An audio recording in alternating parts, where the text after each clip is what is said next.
All right, we are recording. So I am going to share my screen with you, show you guys this, and stop me if you have questions. Again, I'm not going to show you the full overview of absolutely everything, but want to get just a little bit more into Roxen to answer some of your questions about how things work. So,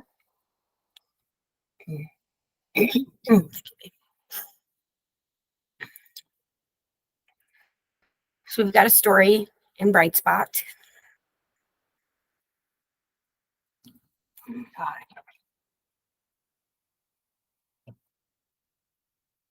Sorry, that's not supposed to be. So this story is all, and it's got the art and everything like that. I'm going to check print options. This one doesn't have anything, so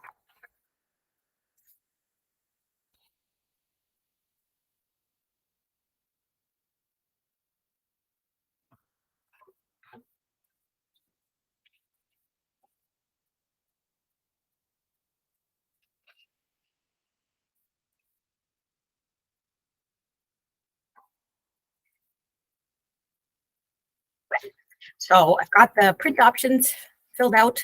Obviously, you'd fill it out with real information instead of just talking about how cool Astro Bob is. But once you do that, you're going to want to hit publish.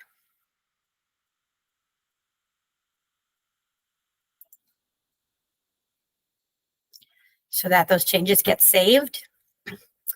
And then this is a new thing. This is the exciting button.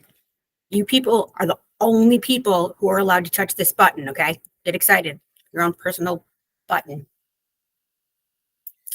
Right here, it says Roxen, then it says send to print. Click on this to tell it what print date you want. And that's the date that it will send it to in Roxen. So then you just hit send to print. And then you'll get this message. As you can see at the top, it says the article was successfully sent to Roxen for print. So that's literally all you have to do to get your stuff into Roxen. From here is just hit that button. And we're not going to hit that button until, like right now, we need to wait until that Brightspot link is on the budget, and then we can open the page and start doing stuff with it. In this case, we have to wait until that Brightspot link still is open. But instead of then, going into the Google Docs for it, we're going to go into Roxen for it.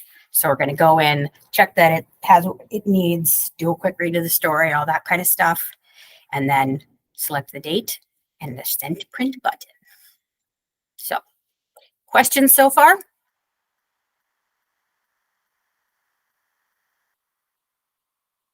All right, I'm gonna keep going then.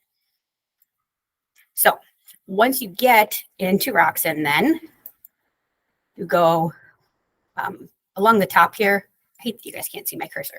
Along the top here are the different things that you can get to.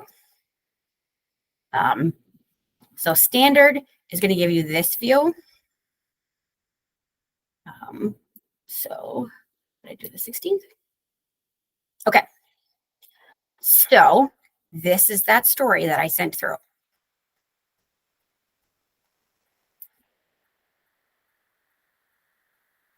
So it's now down here. Here's the text. So I can, if I wanted to add a, it says kicker in here. What that's actually means is label. This doesn't have a label function, so kicker is what we're using to create labels, and our templates will have labels. We have it at the headline. Intro is the subhead or drop head.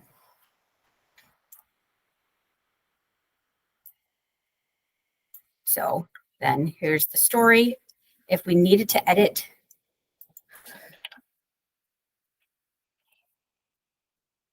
story and like the styles of stuff in the story. We can change this. So now that's going to be a subhead. That one's body unindented. I want it to be body drop cap. And this one will just be regular body. So then, okay, for some reason the image didn't come through, but pretend that it did. This is just the test site, and I will report this problem. But we're gonna check the caption, make sure that's all good.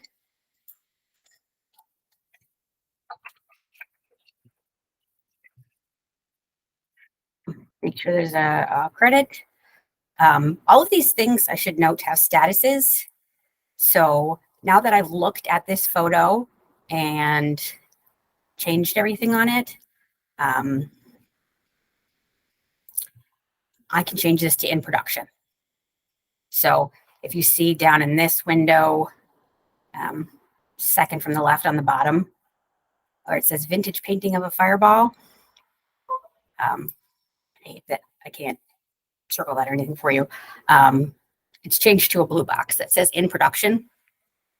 So that's how you know. So if you had like, you know, a dozen photos for a sports thing and you were going through them and then you got sidetracked by something else and then you came back,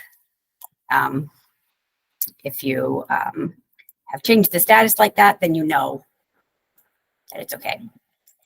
In production, so I'll do the same thing for the story to show that I have done what I needed to do with the story.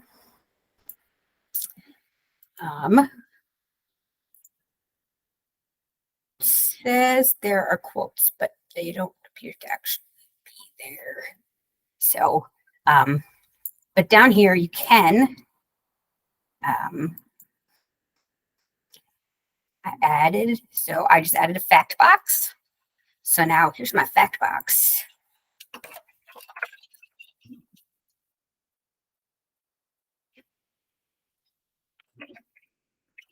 My fact box text.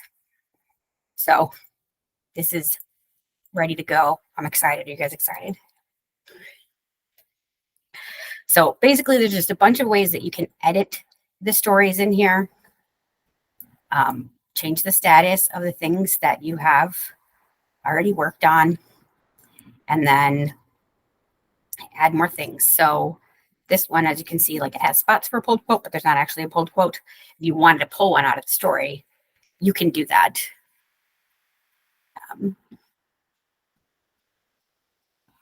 So, and you know, again, we'll go into all of that stuff in more detail later.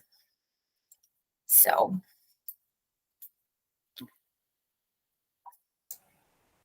yeah, Becca. Is there a way for the photos, like if they're just all marked in there, you know, listed in there like that?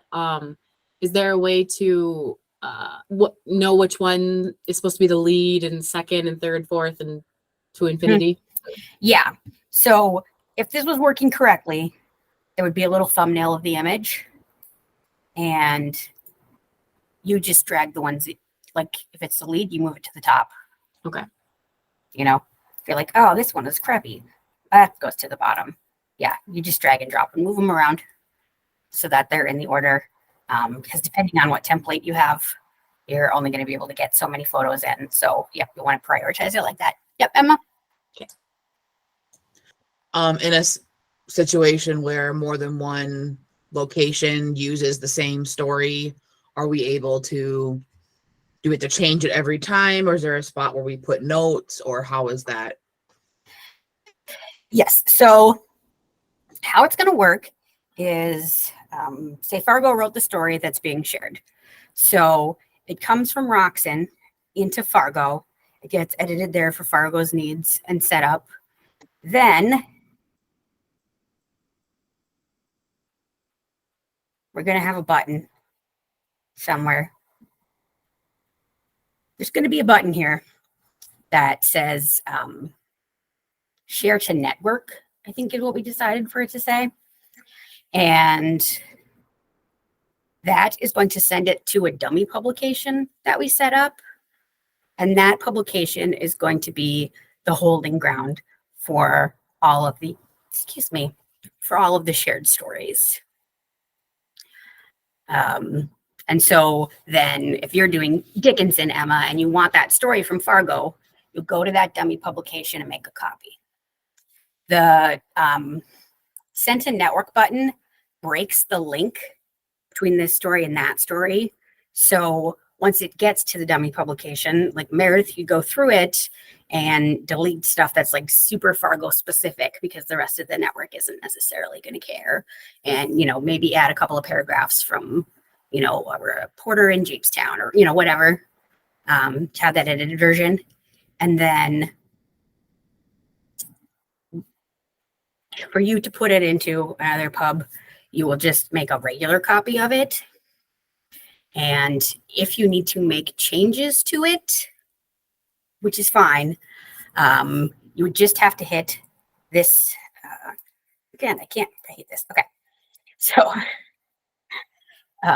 second from the left on the bottom, the one where it says story and has all the story stuff, it says template, then it says branches, it says branch, and then there's a button that says unlink. If you hit that unlink button, that means it won't be connected to the other versions. So you can then rewrite the headline without it affecting anybody else's headline.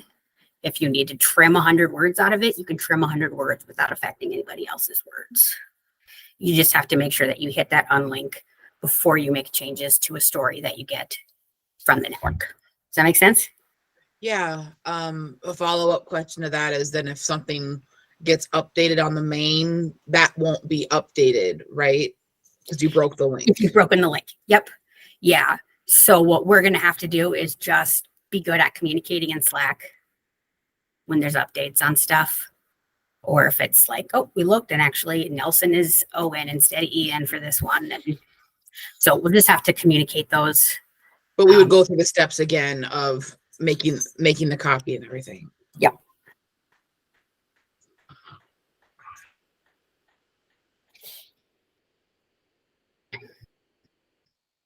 All right. So once you get your story ready, then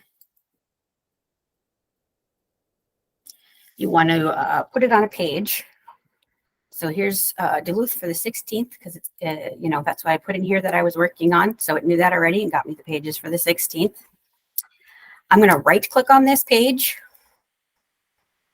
and hit edit in page composer. That's going to bring it up in this view. And this is where we do the automated layout. So I click on the story that I want. And then I pick the, let's try this one.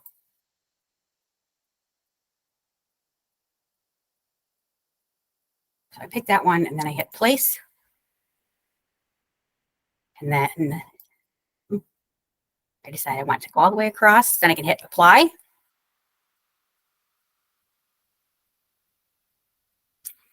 And that story is now here on the page. Obviously, this needs to be smaller. So I can, just change the size of the box and hit apply. Now it says overset.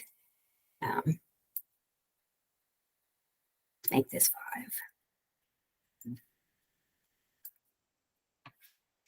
5. So yeah, essentially you just kind of work with it to make it fit what you want it to do. And then we do have down here, you can make some adjustments on things. So the head right now is a large head. You can change it to medium, hit apply. And now it's a smaller headline.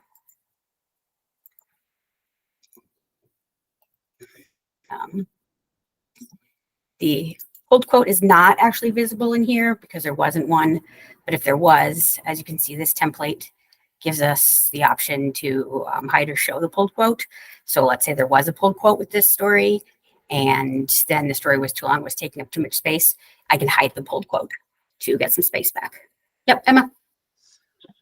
With the aligning of the text on the bottom is a really small thing right now, but obviously, is that going to be something we're opening in InDesign and aligning to the bottom, or are we just going to get it as close as we can because of how this works? We're going to get it as close as we can and then just allow some white space.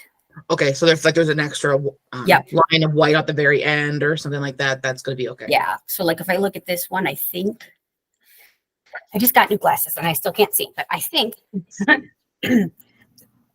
that there's only 4 lines of text. So if I try to move this up, it's just going to get messed up anyways. So for this one, it's just going to have this white space.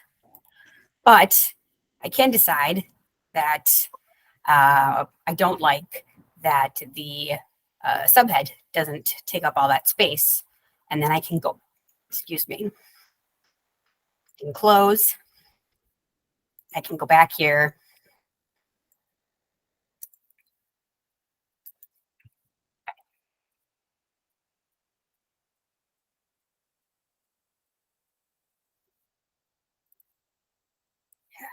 Do that. Sorry. And now this says, hey, the story updated. So I can update the story.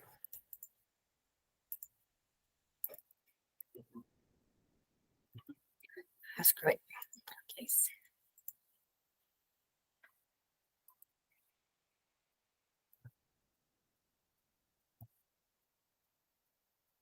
I can't remember what template I used, but okay.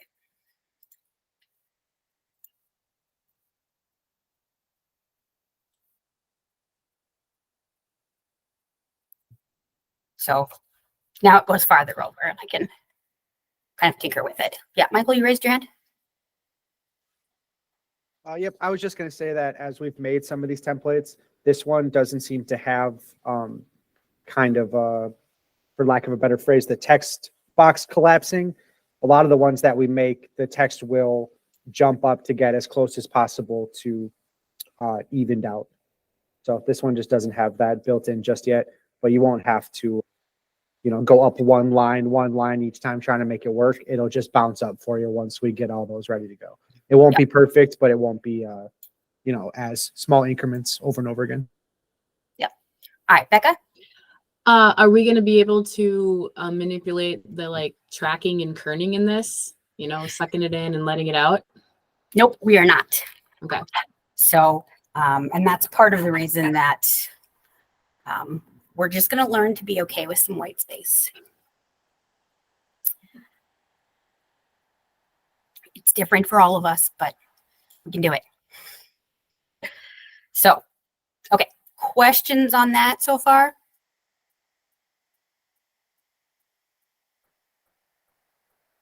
Okay.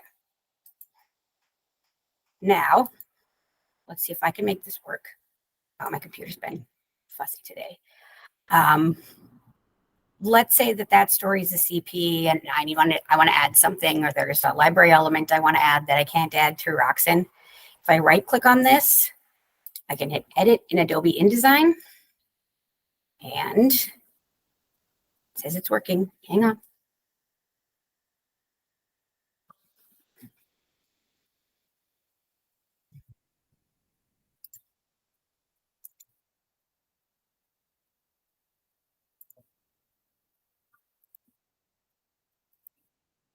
Okay. Sorry, my stuff is glitching for no reason.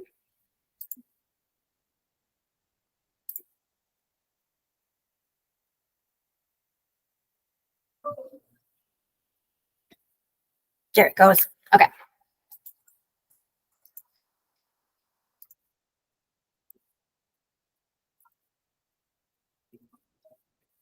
So now I can go in here and let's say I have a photo to add. Can't make a very big photo, I guess, because that thing's so darn small.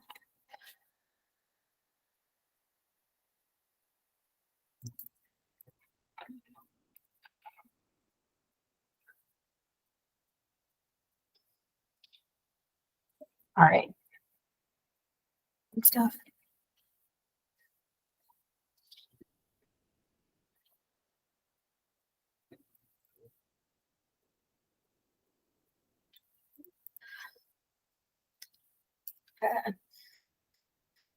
I apologize. My computer just keeps freezing.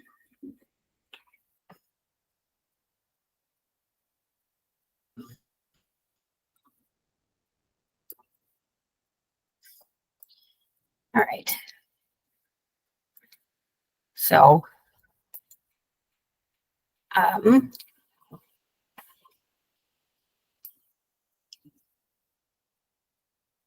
as you can see here, that photo box change that I made in InDesign showed up here.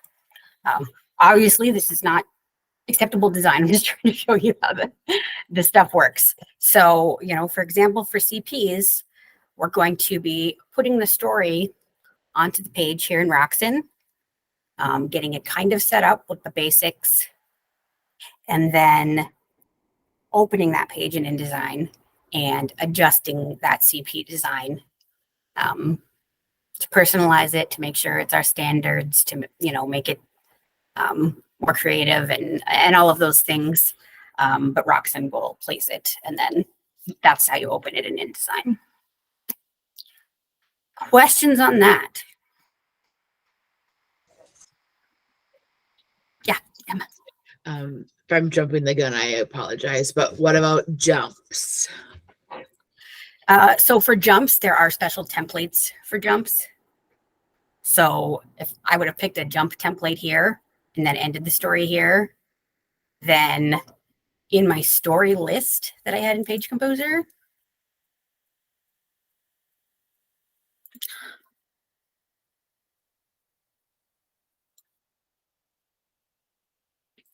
there would be something that would say, I think it says tail and then the slug. So it's like the back end of the jump. And then I'm gonna pick one that hasn't been placed. But so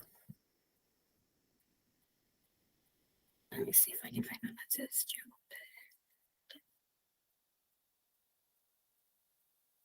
Nope, of course not. Okay, there are, I have some somewhere, but oh yeah. So here's like a jump. So this one's set, so the story would jump. It has the jump tag, and so that's why in the name it says jump. And then we just don't have any jump tails yet. We'll get those. But there'd be like the second part of the story would be here. You'd click it, you'd pick the design you wanted for the tail of it, and then you'd put it on the other page. So like, if I had it here on A1, then you'd go to A2, place the rest of it. And you can adjust that kind of as needed based on, okay. Yep. Yeah. All of these templates are just kind of like it's just a basic framework of something. You don't have to use it exactly like that. And it'll, look different depending on what you do and the size of the photo and all that kind of stuff. Yep. Steph? Will proofers still be able to cut on the page, or do we have to cut to a specific link for the template? Essentially, what you'll end up doing is, so if you go in and this story is 40 words too long, you would just cut the 40 words here in this, again, making sure that you'd hit that unlink button so you weren't deleting from anybody else's stuff. And then the designer could just go to the page, open it again in Page Composer, and then they'd be able to update. So, or if you're proofing it and you do it, you'd make the change and then you'd go up. So, but yeah, Mary. With the small, medium, and large headline settings, is that really what it is, or do you have, how much control do you have trying to fill that measure by either adding words or making the point size larger on the headline. Yep. Erin was working earlier with some object styles to make it so we have more options for headline sizes. Okay. But we're going to go with the headline sizes that we have when she's got that set up, which will be a decent array, but we're not going to be able to do like 35.4369842 as perhaps has been done previously. You know, so it's going to limit us, and we're just going to, so like this amount of white space, maybe that's something we just get used to. So we'll be a little more accepting of that, like we will be with white space at the Yep. end of the story. Yep. Okay. So, yep, we'll just have a little bit of space sometimes, and it's okay. Part of our new style. So, little white space will look terribly modern and stuff. All right. So I don't expect that you all are going to remember all of this. I just, again, you know, I want to keep introducing you to more pieces of this to help you understand what's coming up, so that when we do get to your official training, it's not totally like, oh, I don't know what we're doing, you know. So you at least have some information on it is my plan here. So, okay. Let me, I just had a couple other things that I wanted to mention. Grand Forks on their, specifically their A2, they have that calendar, and the calendar has like 48 million hyperlinks in it. Please make sure that those are all taken out and like changed to the regular formatting. They're not underlined or anything, because in addition to looking weird on the page when they're, you know, set up like a hyperlink in that, it actually like crashed Brightspot's server the other day because there was dozens of links on the page, and it was trying to link them all and trying to find them all, and it didn't work that well because, you know, all the links were broken because of the line breaks, and it was just it was a big problem for PageSuite. So let's not do that to them again. So keep an eye on that, please. We had a couple occasions where for some reason a story like the BSP link had not been put on the budget yet, but somebody took the story. I don't know what happened there, but please make sure that you're not doing that. You know, we got to wait until we get that so we know. One of the changes I think that we've talked about already with the changes to our design with Roxen is not making column sigs for every Tom, Dick, or Harry who writes a random thing. And we're just going to have that start right now. So as of now, column sigs are for people who work for the company, people who write regularly for the company, even if they're not like a full-time employee, elected officials, I'd say like senators, governors, U.S. representatives, and any of our, like our syndicated columnists will still get their column sig. But, you know, when Pastor Joe writes the devotional column for Mitchell, he's not going to get, you know, column sig. Megan asked, what do we consider regularly? I would say probably about monthly. You know, if it's just somebody who, you know, like maybe a few times a year writes in something, I don't know that that necessarily requires a column sig. If the property specifically asks for a column sig for somebody who's very occasional, I'm probably not going to argue. I'm not going to fight. But yeah, that's where we're at with that. So effective immediately, designers mostly stop. Paul asked if we're going back to just a mug or nothing. Yeah, so if they send a picture and it's somebody who we're not going to do a column sig of, we can put the mug in there. Mug's fine. Mug's also fine if it's 2 people. Don't cry, Emma.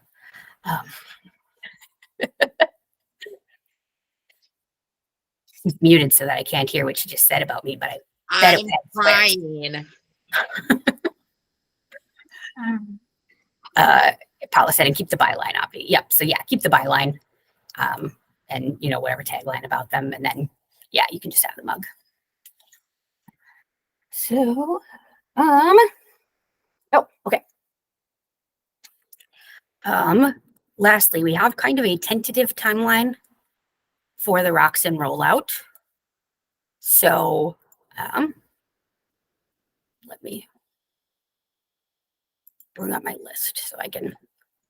So the first properties will come on the week of May 22nd. And those will be Duluth, Superior, and Cloquet. The second week, that's the week with Memorial Day. We're going to do Rochester, Mitchell, and Bemidji.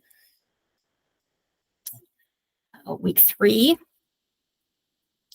Dickinson, Wilmer, Detroit Lakes, and Worthington.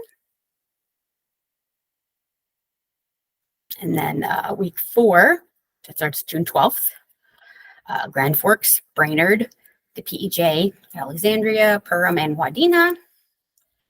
And then week 5, week starts June 19th, will be Jamestown, Fargo, Park Rapids, and Ag Week. So over the course of 5 weeks, we're hoping that we can get everything through. This timeline is tentative because there's still a lot of work to be done, but I'm hoping we can get it done. I may have mentioned to you all that, we're running up kind of a hard deadline because in Scandinavia, nobody works in July. They take the whole month off. So, whatever we haven't done by the end of June, we kind of have to wait until August. So, yep. Paula asked if the templates auto wrap around ads. I am honestly not sure about that. I'll have to look into that. I'll get back to you. Put it on my question list.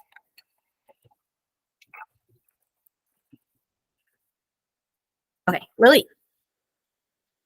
Is there any word on when we'll know if we have a job or not yet?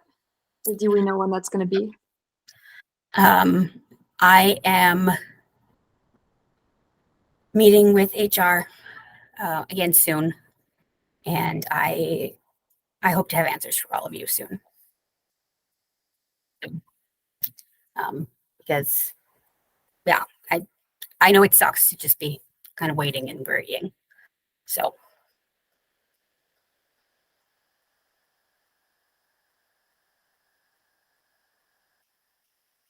All right. Other questions?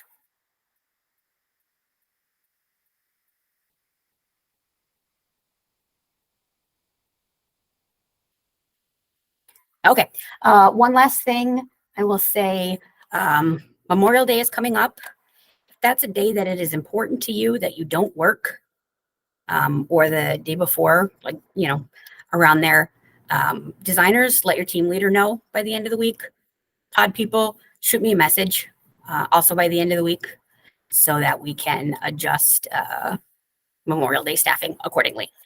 And then we will get into getting the rest of the holidays done shortly, but we're just going to take care of Memorial Day right now. So if Memorial Day is important to you, tell somebody. I was going to say tell an adult, but some of you would have to tell me. So we'll just go with it. All right. Thank you all. Again, I don't expect you to remember all of this stuff. I just want to keep giving you a little more insight as we get more things figured out and know what it looks like so that you know what's going to be happening. Please keep letting me know questions that you have. I'm doing my best to answer everything. I hope that you feel like I'm doing it in at least a sort of a decent job of getting you the information. I know this is stressful for everybody, and I appreciate all of you.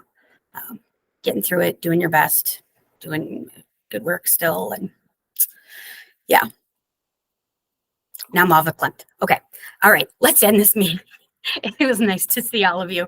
If you have questions, you know where to find me. Thank you.